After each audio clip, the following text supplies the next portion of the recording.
Bon, à force de m'entendre, vous allez finir par croire que les dieux grecs passaient leur temps à batifoler à droite à gauche, mais c'est pas vrai. Il y en a qui voulaient rester vierges. Bon, il n'y en a pas beaucoup. En fait, il y en a 3.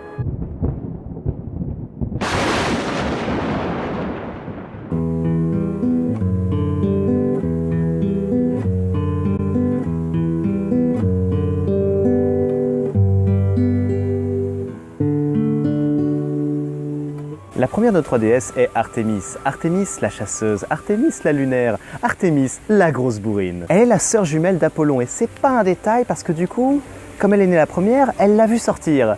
Et...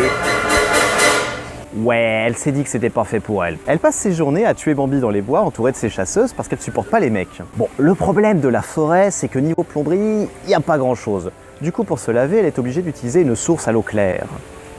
Et alors qu'elle se baigne peinard, il y a Actéon qui débarque. Actéon, c'est un prince de Thèbes qui chassait dans le coin avec ses chiens et qui passait par là complètement par hasard. Alors si ça vous est jamais arrivé, il y a 3 réactions. Bah je m'attendais pas à voir ça. Joli, très joli. Je vais tellement me faire défoncer. Alors surprise, nue et sans armes, Artémis lance de l'eau au visage d'Actéon. Dit comme ça fait pas trop mal. Actéon s'enfuit avant qu'elle ne chope ses flèches, mais sans qu'il ne le réalise, des cornes ont commencé à pousser et il devient un cerf. Il retrouve ses chiens et leur dit « Les kleps, au pied !» Ce qui donne quelque chose comme...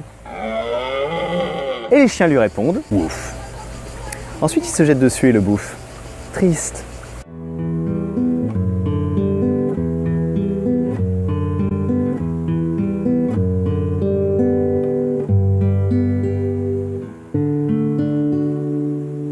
La deuxième déesse vierge est Athéna, déesse de la sagesse, de l'artisanat, de l'olivier et de la stratégie.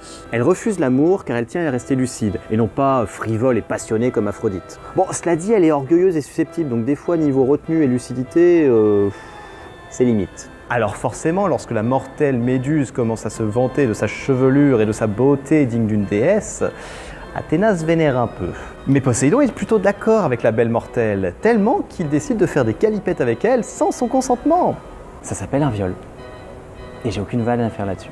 Sauf que ça se passe sous les yeux d'Athéna, dans son temple. Et passé le gros moment de gêne, elle décide de se venger. Mais pas contre Poséidon, hein, non, les dieux peuvent pas se friter directement. Non, contre Méduse. Bah oui, la sagesse, c'est aussi de savoir choisir ses ennemis. Hein. Du coup, les tifs dont Méduse était si fière se changent en serpents.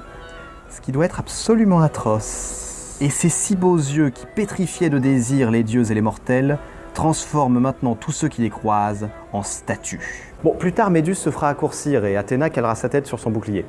Parce que oui, rancunière avec ça.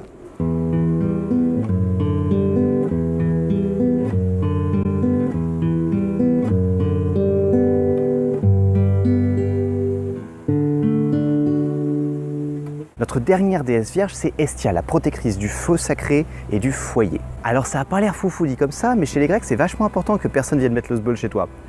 Après, c'est vrai que niveau aventure, Hestia, c'est pas ouf. Bon, tous les dieux sont à une teuf et ils ont fait péter le champomis. Du coup, à la fin de la soirée, ils sont tous bien... Hestia veut s'allonger dans l'herbe en évitant tous les endroits où Dionysos a dégobillé. C'est pas simple. Et alors qu'elle pionce, il y a Priape qui arrive. Alors Priape, il a des pattes de bouc, mais surtout il a le petit soldat au garde à vous, le mât en place, midi à sa pendule, l'épée sortie du fourreau, la flèche hors du carquois, un tigre dans le moteur. C'était l'instant périphrase pour ne pas dire pénis en érection. Bref, Priape la voit endormie et se dit qu'il va lui faire son affaire sans qu'elle ne puisse dire non. Ça reste du viol, mec. Mais un âne qui passait par là s'exprime alors. Hestia, se réveillant de spi, comprend l'embrouille avec Priape, rameute les autres dieux qui lui expliquent leur façon de penser. Il le défonce. Donc cette histoire se termine bien. Et c'est la première qui se termine bien depuis que j'ai commencé cette série. Sans mytho.